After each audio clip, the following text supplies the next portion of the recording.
Negosyong tubigan. So ito po yung sign ng Israel flag kasi galing nga tayo sa Israel at ito ay katas ng Israel. So ngayon po ay araw ng Lunes at medyo marami kami ngayong customer. So sabay-sabay sila sa umaga. Pag ganitong oras, medyo tapos na kami pagre-refill.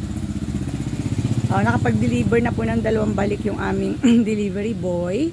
Ito naman ay sarili niyang pick up yung mga natitira na yan. At nakapagpagawa na rin po kami ng tolda kasi nga naiinit na siya sa umaga.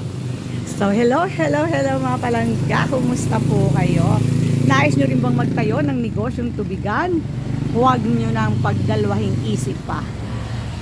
Anyway, para sa mga tips kung paano kayo benta ng maraming tubig, please do subscribe and continue lang po tayo sa pag-abot ng ating mga pangarap. May God bless everyone!